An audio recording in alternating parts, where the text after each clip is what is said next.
Ce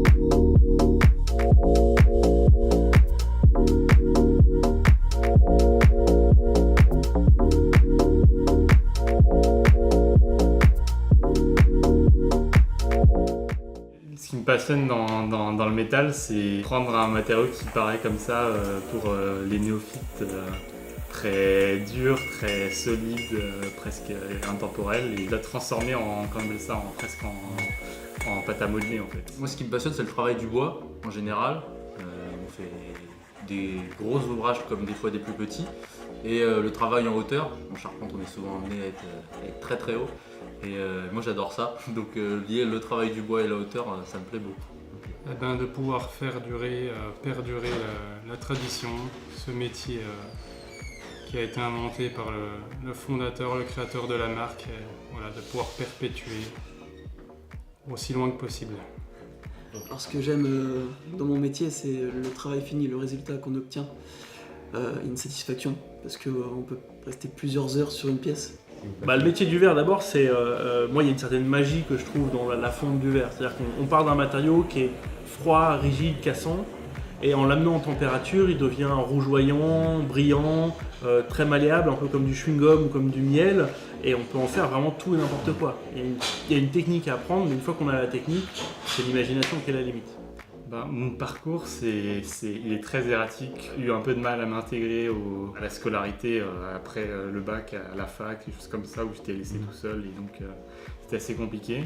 Je suis arrivé dans le métal comme ça, un peu reconversion. Oui, ça s'est fait un peu comme ça. Ouais. Je suis tombée un peu par hasard sur le lycée. Je savais pas trop qu'on pouvait faire vitrailliste, que c'était vraiment un métier. Et c'était en allant à des salons un peu comme là que j'ai découvert. Alors, mon parcours, à l'origine, je suis attiré par le dessin. Mon truc, c'était le dessin, et je voulais absolument faire un métier manuel et artistique. Et un peu par hasard, je suis tombé sur des vidéos de souffleurs de verre, au début. Ça m'a attiré, et en me renseignant, j'ai su qu'il y avait un lycée pas très loin de chez moi. J'ai fait une porte ouverte, et ça m'a plu direct. Je dirais que la plus grande qualité pour exercer ce métier, c'est la patience. Beaucoup de patience, de la rigueur. Voilà, aimer apprendre, se creuser la tête, et puis arriver à louper un ouvrage, et le lendemain, à refaire la même chose sans baisser les bras. Oui, il faut être minutieux, je dirais, organisé. Il faut, mais c'est un peu accessible à tout le monde. On recrute, oui, bien sûr. Et quand on voit que les jeunes sont intéressés, sont motivés, bien sûr qu'on les prend. On a un réseau d'entreprises, on a entre 100 et 150 entreprises, donc on a un réseau qui nous permet à la fois de placer les jeunes en stage, mais aussi et surtout de leur trouver un emploi dès la sortie du diplôme.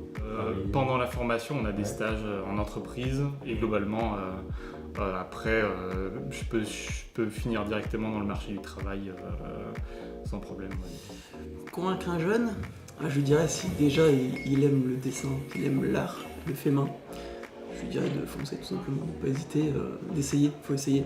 Je dirais que des bonnes choses. C'est un métier qui a beaucoup de valeur. C'est trop bien parce que on fait quelque chose. Déjà, on a le produit fini à la fin de la journée, donc on a l'impression d'avancer et que c'est hyper satisfaisant. Qu'est-ce que je pourrais lui dire ? Fonce, tu vas t'éclater, et sois curieux.